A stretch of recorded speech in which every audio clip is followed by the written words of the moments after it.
দরজার পাশে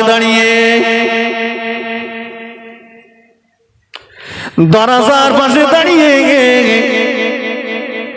আল্লাহ নবীর বেটি ফাতেমাতুজ জাহরা রাদিয়াল্লাহু তাআলা আনহা জজ্জার করে কাঁদতেছে। আম্মা জান আয়েশা সিদ্দিকা রাদিয়াল্লাহু তাআলা আনহা আল্লাহ নবীর বিবি আমাদের আম্মা জান বলে, সাময়িকভাবে আমি আয়েশা দেখতে পাচ্ছিলাম আল্লাহ নবীর কপাল মোবারক দিয়ে দরদর করে ঘাম বাহির হচ্ছিল। আমি আয়েশা আল্লাহ নবীর পাশে একটা পানির পেয়ালা আনলাম। নবী আমার পানির পেয়ালাতে হাত বোড়ান, চেহারা মোবারক খানা মুছে নেন। পানির পেয়ালাতে হাত বোড়ান, চেহারা মোবারক খানা মুছে নেন। আল্লাহ নবী বলেছিলেন, ও আজরাইল আলাইহিস সালাম, কি অন্যায় করলাম ভাই, কি অপরাধ করলাম ভাই, মনে হচ্ছে আমি রাসূলুল্লাহ আমার সিনার উপরে ওহদ পাহাড়টা আপনি চাপিয়ে দিয়েছেন ভাই। আল্লাহর ফেরেশতা আজরাইল আলাইহিস সালাম বলেছিল, ইয়া রাসূলুল্লাহ কে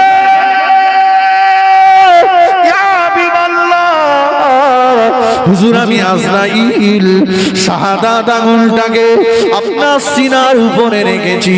হুজুর, আপনার জানটা যত আসানের সঙ্গে কবজ করা হচ্ছে, এত আসানের সঙ্গে ইতিপূর্বে কেন জান কবজ করা হয় না। ওই রকম কঠিন অবস্থাতে আল্লাহ নবীর লক্ষ্য পড়ে গেল। দরজার পাশে দাঁড়িয়ে দাঁড়িয়ে নবীর বেটি ফাতেমাতুজ জাহরা রাদিয়াল্লাহু তাআলা আনহা জজ্জার করে কাঁদতেছেন। আল্লাহ নবী ইশারা করে ডাকলেন, ও বেটি ফাতেমা আমার দিকে আগিয়ে এসো মা। ও বেটি ফাতেমা আমার দিকে আগিয়ে এসো মা। নবীর বেটি ফাতেমা আমার নবীর কাছে আগিয়ে আসলে আল্লাহ নবী দুটো হাত বাড়িয়ে দিয়ে ফাতেমার চোখের পানিটা মুছে দিলেন। ফাতেমাকে বললেন, কেঁদো না বেটি, কেঁদো না, কেঁদো না মা। ফাতেমা কেঁদো না, তোমার চোখে পানি দেখে আমি রাসূলুল্লাহ আমার কলিজাটা যেন ফেটে যাচ্ছে মা, আমার বুকটা যেন ফেটে যাচ্ছে মা। কেঁদো না মা ফাতেমা, কেঁদো না। আমি তোমার কান্না দেখে যেতে চাই না মা, আমি তোমার হাসি মুখটা দেখে যেতে চাই। ও বেটি ফাতেমা আমার দিকে চেয়ে একবার হাসো মা। ফাতেমাতুজ জাহরা রাদিয়াল্লাহু তাআলা আনহার চোখের পানি বন্ধ হয় না। দয়ার নবী আমার ফাতেমাকে আরো কাছে টেনে নিলেন।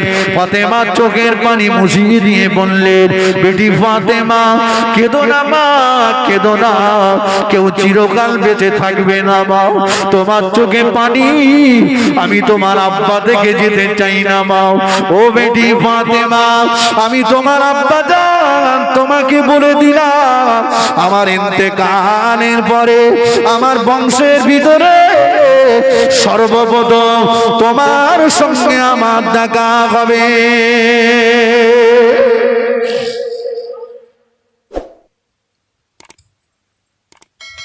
এই কথা যেই বলেছেন ফাতেমাতুজ জাহরা মিসকি মেরে হেসে ফেলেছেন।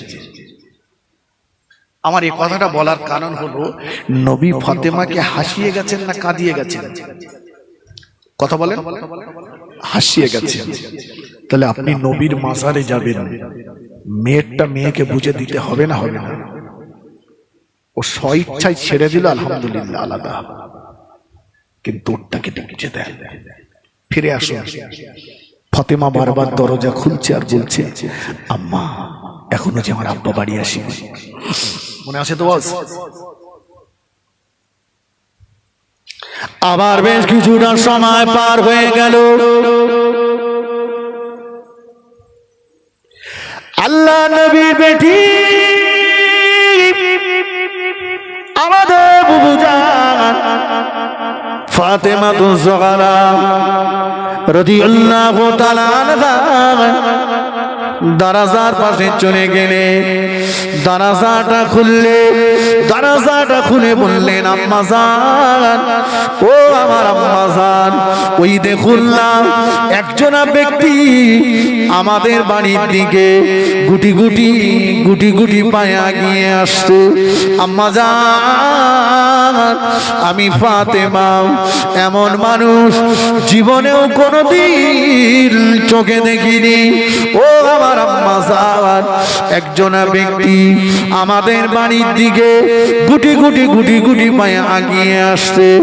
মানুষটাকে দেখে বড় দুর্বল মনে হচ্ছে, মানুষটাকে দেখে বড় জয়ীফ মনে হচ্ছে, বড় কমজোরি মনে হচ্ছে। আম্মা জান, আমি ফাতেমা জীবনেও কোনোদিন এমন চেহারার মানুষ চোখে দেখিনি। আম্মা জান খাদিজাতুল কুবরা রাদিয়াল্লাহু তাআলা আনহা বললেন, বেটি ফাতেমা কেমন মানুষ আগিয়ে আসছে, যেমন চেহারার মানুষ ইতিপূর্বে তুমি কোনোদিন দেখোনি। ফাতেমা তুজহারা বললে, আম্মা জান, ও আম্মা জান, আমাদের বাড়ির দিকে গুটি পায়ে যিনি আগিয়ে আসছে ওনার গোটা চেহারাটা লাল, গোটা চেহারাটা লাল। আম্মা জান, এমন লাল রঙের মানুষ আমি ফাতেমা ইতিপূর্বে কোনোদিন চোখে দেখিনি। মানুষের চেহারাটা যেমন লাল হয় এটা আমার জানা ছিল না। আম্মা জান খাদিজাতুল কুবরা রাদিয়াল্লাহু তাআলা আনহা তড়িঘড়ি দরজার কাছে আসলেন। দরজাটা খুলে আমাদের আম্মা জান বাইরের দিকে তাকালেন। বাইরের দিকে চেয়ে আমাদের আম্মা জান ডুগুরে কেঁদে ফেললেন। ও বেটি ফাতেমা, চিনতে পারলে না মা? ওনাকে চিনতে পারলে না মা? না আম্মা, চিনতে পারলাম না। বেটি ফাতেমা, উনি অন্য কেউ নয়, উনি হলেন তোমার আব্বা জান, দিন দুনিয়ার বাদশাহ হাবিবুল্লাহ জনাবে মুহাম্মদ রাসূলুল্লাহ সাল্লাল্লাহু আলাইহি সাল্লাম। আম্মা জান, আমার আব্বা জানে নূরের চেহারার দিকে তাকালে পূর্ণিমার চাঁদটাও যে হার মেনে যেত। আমার আব্বা জানের চেহারাটা এমন লাল হয়ে গেল কি করে?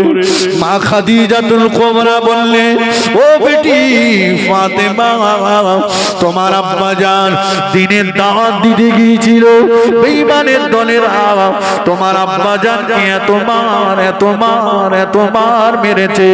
মারের আঘাতে তোমার আব্বা জানের নূরের বদনটা রক্তে লাল হয়ে গিয়েছে। আম্মা জান খাদিজাতুল কুবরা রাদিয়াল্লাহু তাআলা আনহা তড়িঘড়ি এগিয়ে গেলে দয়ার নবীকে ধরাধরি করে পানি নিয়ে আসলে। আম্মা জান শাড়ির আঁচলটা দিয়ে দয়ার নবীর গায়ে খুন মোবারক গুলো মুছে দিচ্ছেন। আম্মা জানের লক্ষ্য পড়ে গেল আল্লাহ নবীর নূরের বদনে কিছু পাথরের টুকরা ঢুকে গেছে। আম্মা জান আঙুল দিয়ে টেনে একটা পাথরের টুকরা বার করলে ওই জায়গা দিয়ে ফিনকি দিয়ে রক্ত মোবারক বার হলো। আম্মা জানের মুখে লেগে গেল। আমাদের আম্মা জান চিৎকার মেরে কেঁদে ফেললেন। এ মক্কার বেঈমানের দলেরা, এ আবু জাহল, এ আবু লাহাব, এ উতবা, ওরে সায়বা, বললা কে আছিস? খাদিজার টাকা নিয়ে ব্যবসা করিসনি? বললা কে আছিস? খাদিজার টাকা নিয়ে বড় লোক হসনি? খাদিজার টাকা নিয়ে ব্যবসা করলি, খাদিজার টাকা নিয়ে বড় লোক হলি, আর খাদিজার গরিব এতিম স্বামীকে ধরে এত মার মারলি। আল্লাহ নবী আমাদের আম্মা জানের মুখে হাত লাগিয়ে দিলেন। খাদিজা বলো না, এমন করে বলো না, খাদিজা এমন করে বলো না। আল্লাহ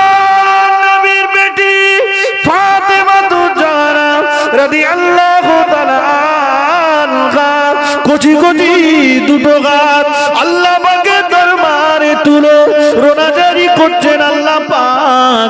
ও রব্বুল আলামিন, আল্লাহ পাক আমার আব্বা জান জীবনেও কোনোদিন কারো গানে তন্নায় বামে চড় মারিনি। আমার আব্বা কোনোদিন গরিবকে কষ্ট দেয়নি। আমার আব্বা কোনোদিন কারো জমি জবরদখল করিনি। আমার আব্বা কোনোদিন কাউকে ছোট মোটা কথা বলিনি। অথচ ওরা আমার আব্বা জানকে এত মার মারলো। আজকে আমি ফাতেমা, আমি আমার আব্বা জানকে দেখে চিনতে পারি না। আল্লাহ নবী ফাতেমার হাতটাকে নামিয়ে দিলে, ও বেটি ফাতেমা বদদুয়া করো না মা, বদদুয়া করো না, তোমার দোয়া আল্লাহর দরবারে কবুল হয়ে যাবে। বদদুয়া করো না মা, বদদুয়া করো না। কিয়ামতের ময়দানে যদি বাপ বেটার হবে না, বেটা বাপের হবে না, মা মেয়ের হবে না, মেয়ে মায়ের হবে না, আমি রাসূলুল্লাহ ওই দিন দয়াময় আল্লাহ পাককে আমার শরীরের মারের আঘাতের দাগগুলো দেখিয়ে আল্লাহ পাককে আমার শরীরের ক্ষত চিহ্নগুলো দেখিয়ে এক একটা ক্ষত চিহ্নের বিনিময়ে আল্লাহ পাকের কাছ থেকে আমার লক্ষ লক্ষ গুনাহগার উম্মতি দিগের জীবনের গুনাহকে মাফ করিয়ে নেব। আর একটু জোরে বলেন সুবহান, আর একটু জোরে বলেন সুবহানাল্লাহ। আল্লাহুম্মা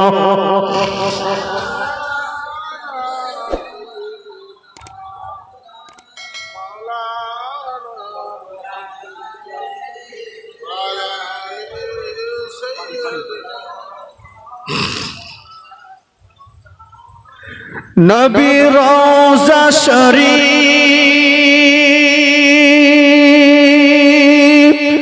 দেখে মন ভরে না, দিদার দাও গো শাহে মদিনা। নবীর রওজা শরীফ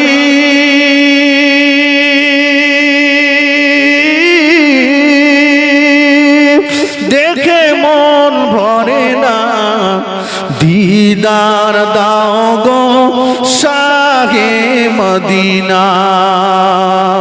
আল্লাহুম্মা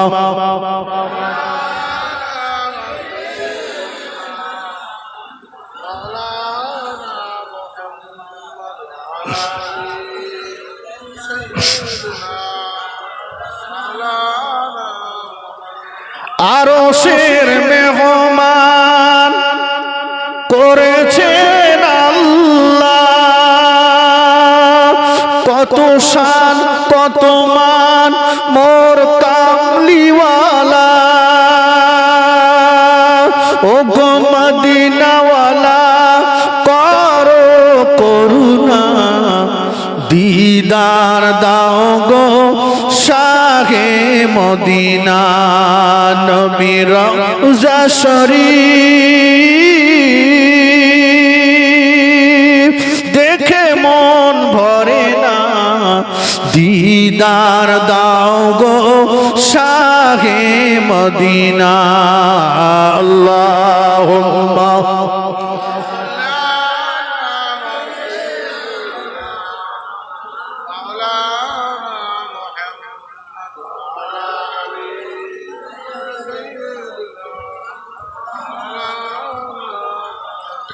আমার ভাইরা, নবী পাক সাল্লাল্লাহু আলাইহি ওয়াসাল্লাম আমাদের ভালোবাসেন না বাসেন না? আর একটা প্রমাণ দেব, তারপর অন্যদিকে যাব। সারাটা জীবন রাসূলুল্লাহ আমাদের কথা ভেবেছে, বলে শেষ করা যাবে না, বলে শেষ করা যাবে না। এমন নেতা কে আছেন মারের আঘাতের দাগগুলো উম্মতের নাজাতের জন্য ব্যবহার করবেন? আহা, সেই নবীকে চিনলে না? আল্লাহ রাসূল সাল্লাল্লাহু আলাইহি ওয়াসাল্লাম হযরত আবু বকর সিদ্দিক রাদিয়াল্লাহু তাআলা আনহু আল্লাহ রাসূলকে এসে বললেন, ইয়া রাসূলুল্লাহ, আজকে আমি আবু বকর আমি একটু শ্বশুর বাড়ি যাব। নবী দিবসের মাহফিল, তাই নবীর কথা হবে, অন্য কথা হবে না। আল্লাহ নবী বললেন, যাও আবু বকর, তবে যেন দেরি করো না, শরীর আমার অসুস্থ। আবু বকর সিদ্দিক শ্বশুর বাড়ি চলে গেলেন। সংক্ষেপ কথা, এদিকে আল্লাহ নবী ইন্তেকাল করলেন।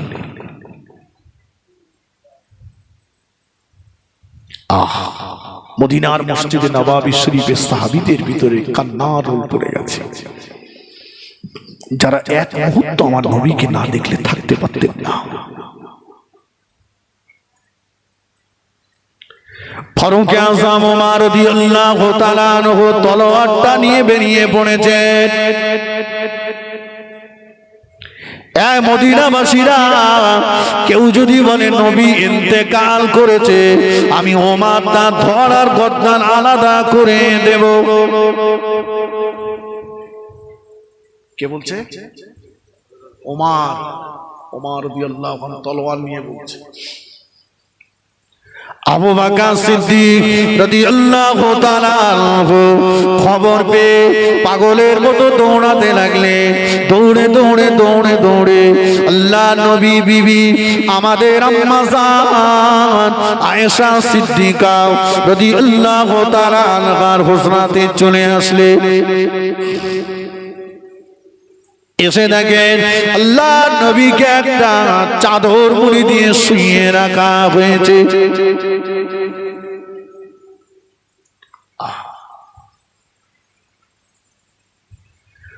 ও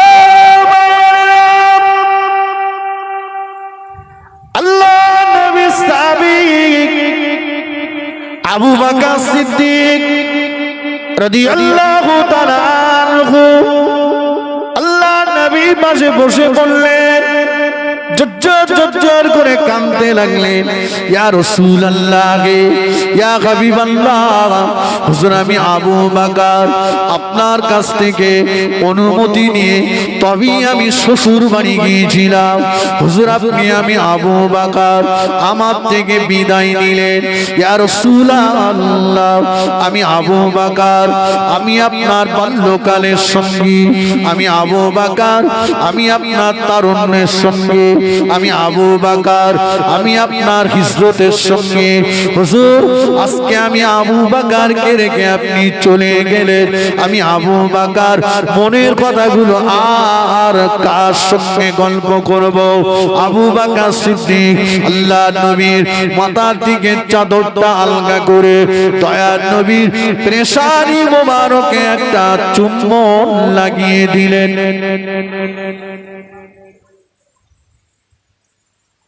আবু বকর সিদ্দিক দেখছে আমি বড়, ওরা যারা কাঁদছে, আমি যদি ভেঙে পড়ি ওদের সান্ত্বনা দেবে কে? ও আবু বকর সিদ্দিক রাদিয়াল্লাহু তাআলা আনহু চোখের পানিটা মুছে ফেললেন, হৃদয়টাকে শক্ত করলেন, মসজিদে নববী শরীফে প্রবেশ করলেন। আল্লাহ নবী সাহাবীদের ডাকলেন, ও নবী পাকের সাহাবীরা, এমন পাগলামি করলে হবে না। এই ওমর, তুমি কি আমার নবীর পাক জবানে আল্লাহ পাকের পাক কালাম কোরআন শরীফের ওই আয়াত কি তেলাওয়াত করতে শুনুনি? আল্লাহ পাক কোরআন পাকে জানিয়েছেন, ওমা মুহাম্মাদুর ইল্লা রাসূলুন কদ খালাত মিন ক্বাবলিহির রাসূল। মুহাম্মদ সাল্লাল্লাহু রাসূল ব্যতীত অন্য কিছুই নয়। বিগত দিনে যত নবী রাসূল এসেছে সবাইকে ইন্তেকাল করতে হয়েছে, অতএব আমাদের নবীকেও ইন্তেকাল করতে হবে। এমন পাগলামি করো না ওমর। ওমর ফারুক রাদিয়াল্লাহু তাআলা আনহু বলেন, আবু বকর সিদ্দিক যখন কোরআন শরীফের আয়াত তেলাওয়াত করে করে আমাদের সান্ত্বনা দিচ্ছিল, আমরা যেন মনে করছিলাম এই মুহূর্তে আসমান থেকে কোরআন শরীফ নাজিল হচ্ছে।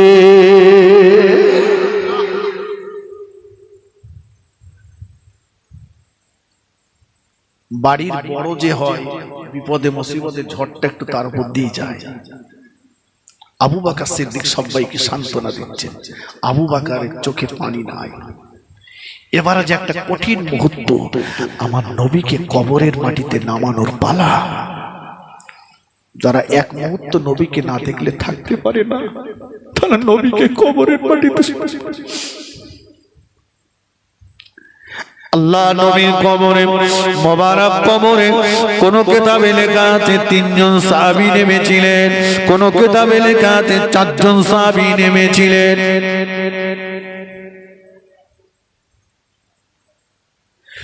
ও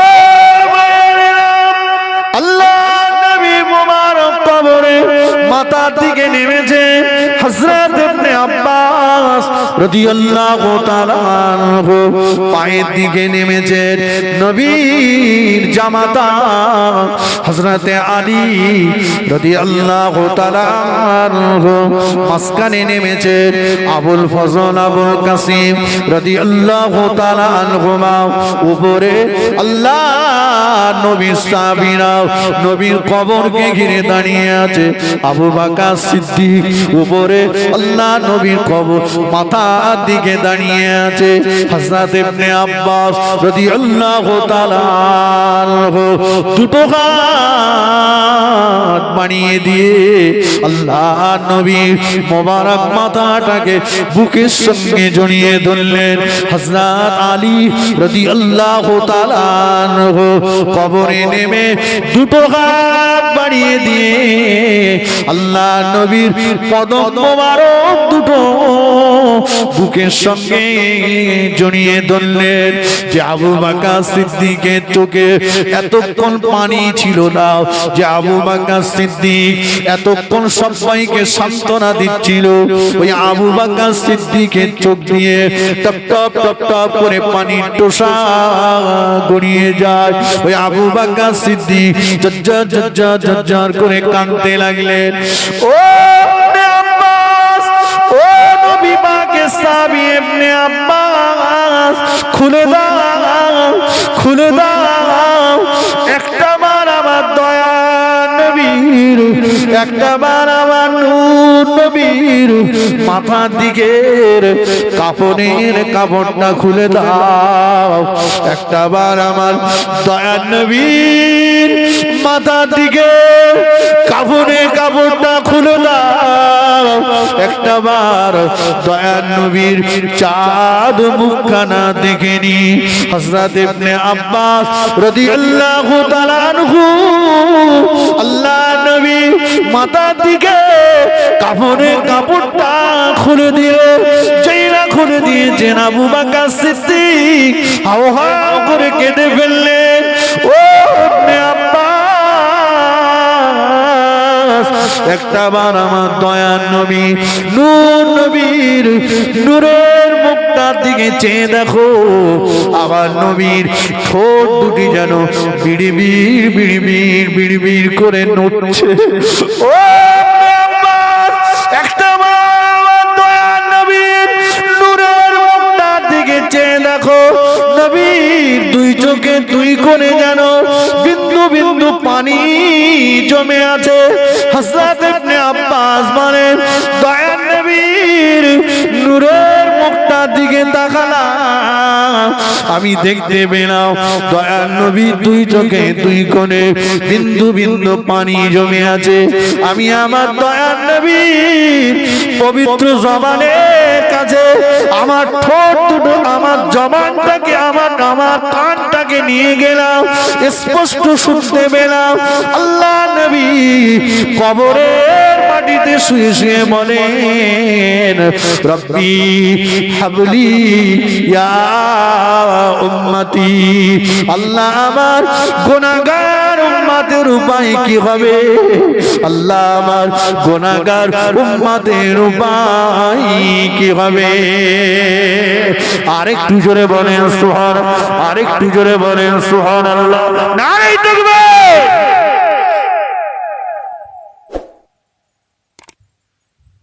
কবরের মাটিতে শুয়ে রাসূলুল্লাহ চিন্তা করছেন, কাদের চিন্তা? কথা বলেন, উম্মতের চিন্তা, আমাদের চিন্তা। এতক্ষণ ধরে আমি শুধু আপনাদেরকে একটা কথা বোঝাতে চাইলাম, কার জন্য কষ্ট করে বসে আছেন, তিনি আমাদের ভালোবাসেন না বাসেন না? আমাদের ভালোবাসেন। জি, এবারে আসি আর কয়েক মিনিট, আমরা নবীকে কতটা ভালোবাসি? বাসি তো সবাই, মাশাআল্লাহ, 4 হাত পা তুলে দে বলবো ভালোবাসি। কি বলেন? হ্যাঁ, নবীকে ভালোবাসলে কি লাভ হবে? আগে শুরুতেই বলেছিলাম, আল্লাহ বলেছেন নবীকে ভালোবাসলে আমি আল্লাহ আমাকে পেয়ে যাবে। জোরে বলুন। নবীকে ভালোবাসলে আল্লাহ পাওয়া যাবে। কিন্তু দুর্ভাগ্য, দুর্ভাগ্য, আমরা নবীকে চিনতে পারিনি। কত সত্য না মিথ্যা বলেন? আমরা নবীকে চিনতে পারিনি। জঙ্গলের চার পেয়ে জন্তুরা নবীকে চিনেছে, গাছেরা নবীকে চিনেছে, মাছেরা নবীকে চিনেছে, কিন্তু এই সৃষ্টির সেরা মানুষ আমার নবীকে কষ্ট দিয়েছে।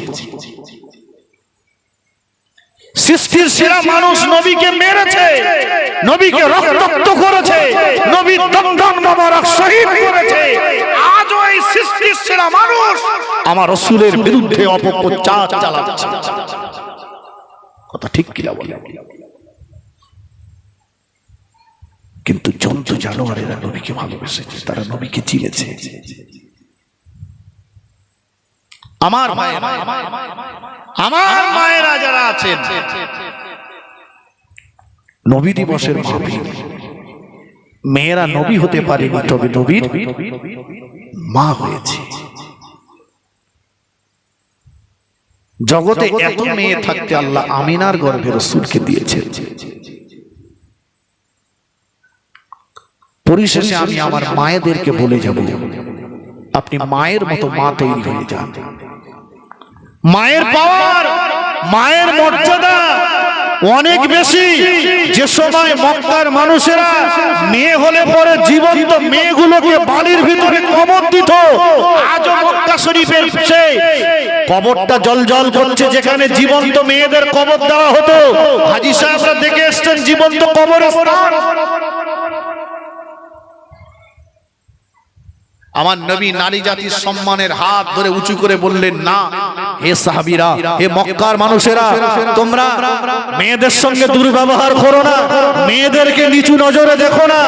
আমি রাসূল বলছি, ইন্নী উহিব্বুস সালাসা, আমি 3টে জিনিসকে পছন্দ করি।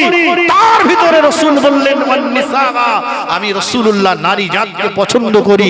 আমি নবী বললাম, মেয়ের বাপের জন্য আমি জান্নাতে জামিনদার হয়ে গেলাম। জোরে বলে, জোরে বলে।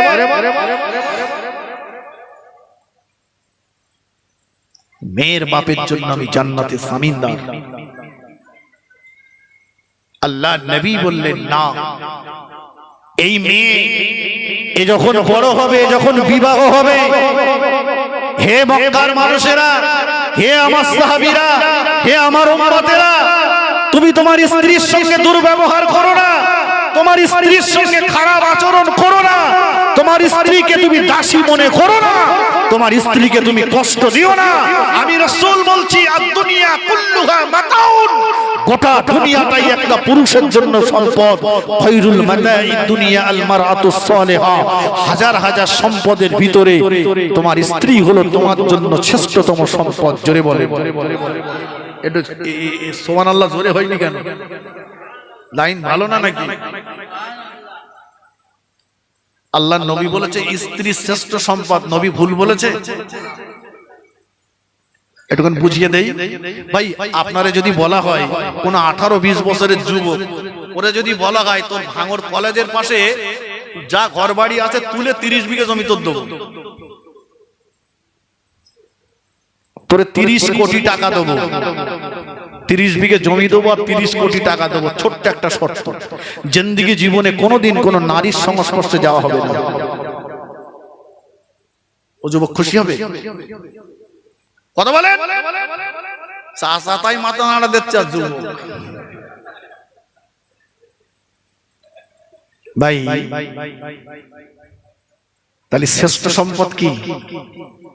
কথা বলেন, স্ত্রী। আল্লাহ আপনাকে টাকা দিয়েছে, আপনি দুতলা বাড়ি তৈরি করেছেন, 50 লাখ টাকার বাড়ি। যে ঘরটাতে থাকেন, ঘরটা খাট, শোকেস, ফ্রিজ, আলমারি সব আছে। 1.5 লাখ টাকার খাট। ছোট্ট একটা ত্রুটি, আপনার ওই 1.5 লাখ টাকার খাটে আপনার পাশে যিনি থাকেন, যিনি আপনার বেড পার্টনার, যিনি আপনার লাইফ পার্টনার, আপনার স্ত্রী, আপনার গিন্নি, আপনার বউ, সে আপনার মনের মতো না। 50 লাখ টাকার বাড়ি আর 1.5 লাখ টাকার খাটে শুয়ে শান্তির ঘুম হবে? হবে না। কিন্তু ঘর দুতলা না দুচালা, এসি ফ্রিজ কিছু নেই, শুধু ফাঁকা বেড়ার হাওয়া। গিন্নিটা খুব মনের মতো, ঘুম হবে না? হবে না। এটাকেই বোঝাতে 1500 বছর আগে রাসূল বলেছেন, আর দুনিয়া কুল্লুহা মাতাউন, গোটা দুনিয়াটাই একটা পুরুষের জন্য সম্পদ। খায়রুল মাতাইদ দুনিয়া আল মারআতুস সালিহা, হাজার হাজার সম্পদের ভিতরে শ্রেষ্ঠতম সম্পদ হলো একটা নারী। জোরে বলো। অতএব তুমি তোমার স্ত্রীর সঙ্গে খারাপ ব্যবহার করো না। বলে করব না? শুক্রবারে বউ মেরে মসজিদে এসে আগের কাতারে বসে আর বলে এসে বাড়ি এসে ফের ঠাঙাবো।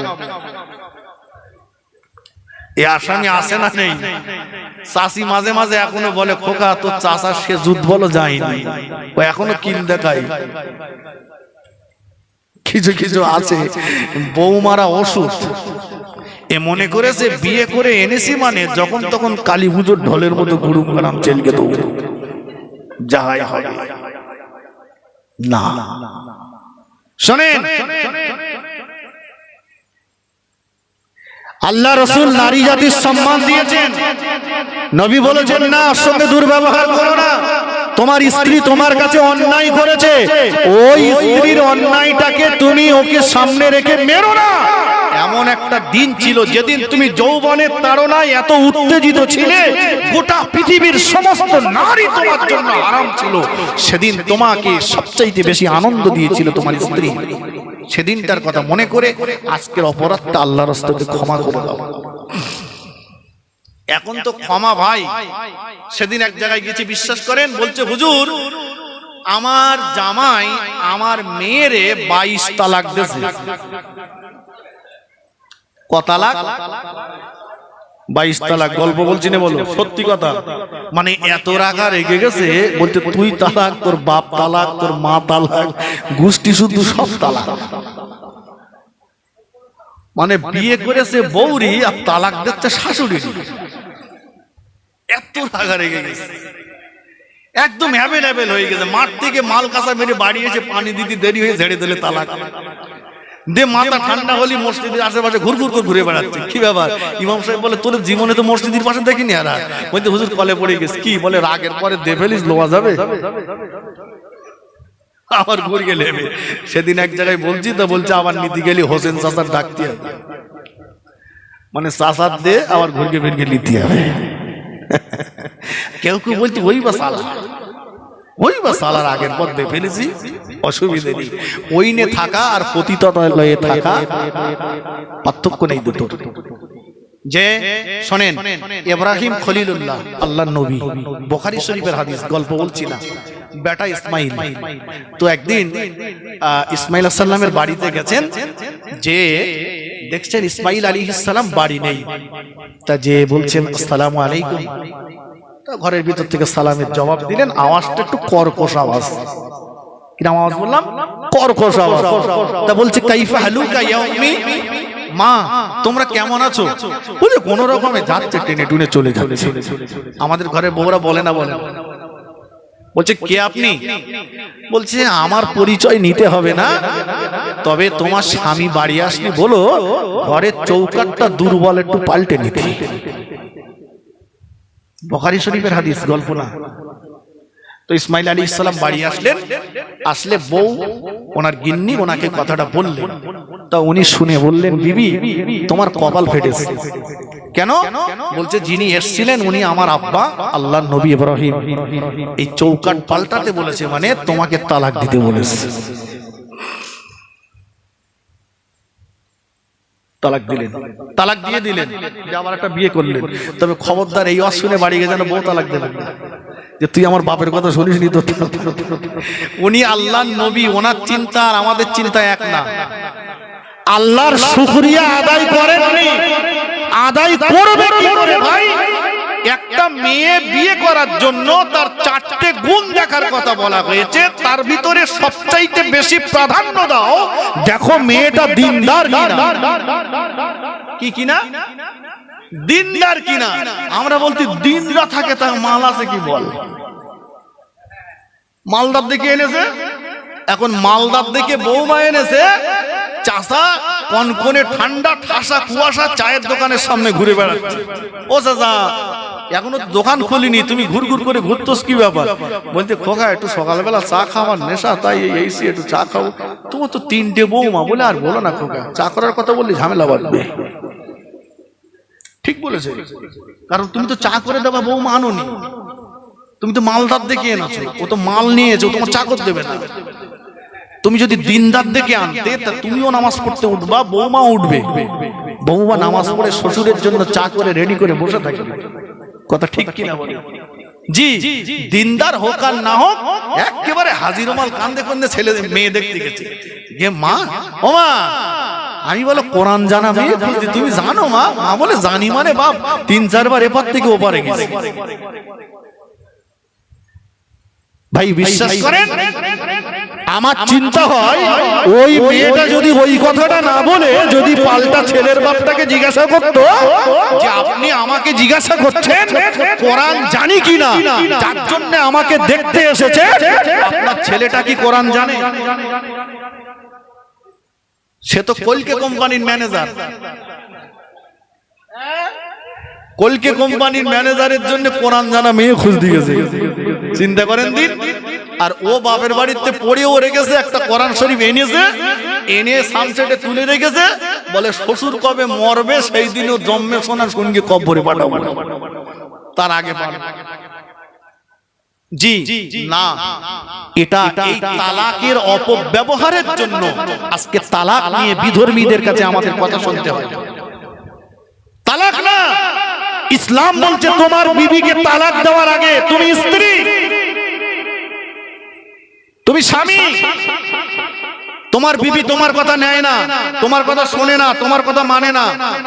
নাম্বার 1, খুব ভালো করে শোনেন। 1 নাম্বার, তুমি তোমার স্ত্রীর কাছে ওয়াজ করো। কি করতে বলছে? ওয়াজ করো। চায়ের দোকানে বসে যে বাতলিং মারো, ওইটা না মেরে একটু গিন্নির কাছে ওয়াজ করো, কিরম পারো, ওখানে ওয়াজ চলবে না। জি, তোমার স্ত্রীর কাছে তুমি ওয়াজ করো, দেখো ওর মনটা পরিবর্তন হয় কিনা। 1 নাম্বার, ওয়াজ করেছেন, আপনার স্ত্রী কান ঝাড়া মেরেছে, আপনার ওয়াজ নেইনি। 2 নাম্বার, আপনার স্ত্রীকে নিয়ে আপনি একটু মার্কেটিং করতে যান, দেখেন ও কি নিতে চায়, ওকে কিনে দেন। ভাই শুনতে পাচ্ছেন? কেউ কেউ মনে মনে বললে বউনে বাজারে যাব, তো বউনে যাওয়া না, তো পরের বউনে যাবা, নিজের বউটারে লে যাও। স্ত্রীকে পর্দার ভিতরে আপনি নিয়ে যেতে পারেন। সব থেকে আশ্চর্য কথা, নিজের স্ত্রীকে পর্দার ভিতরে নিয়ে যাবে না, এটা তার জন্য দ্বিধা। অথচ আজকে বাজারগুলো সব বাড়ি চলে এসছে, জানি না ফুলবাড়ি গ্রামে ঢুকেছে কিনা। ফেরিওয়ালা, মাছওয়ালা, গোস্তওয়ালা, সবজিওয়ালা, ও এসে বাড়ির ভেতর ঢুকে যাচ্ছে। এই সত্য না মিথ্যা? আর আমাদের কোচির মা সবজিওয়ালার পাশে যে এমন করে দাঁড়িয়েছে, দেখলি মনে হবে যেন সবজিওয়ালা ওর আগেকার স্বামী। এত ভালো করে স্বামীর পাশেও দাঁড়ায় না। আবার স্বামীর মনে কি আনন্দ, ওই যে সভ্য, কোথায় যাবি চল, 1 মাস চল বাড়িতে বেরিয়ে আসি, কোনো চিন্তা নেই। বলছি কেন? বলে তোর ভাবির সঙ্গে সবজিওয়ালার এত খাতির, ওরে 1 মাস বাড়ি না থাকলেও চিন্তা নেই, চল। কদিন পরে চায়ের দোকানে বসে আছে, মনমতি খুব খারাপ। কিরে আজকে তোর হাসি খুশি দেখছি না, কি ব্যাপার বলতো? বলে কারোর সঙ্গে যেন বলিস নে, সবজিওয়ালা তো সে ভাবিলে পেল গেছে। তোর তো কপাল খুলে গেছে। সেদিন ঝুড়ির মাল শব্দে যাচ্ছিল, আজকে ঝুড়ি শুদ্ধ স্বপ্নে আউট। হচ্ছে না, হচ্ছে না। আমার এই বয়স্ক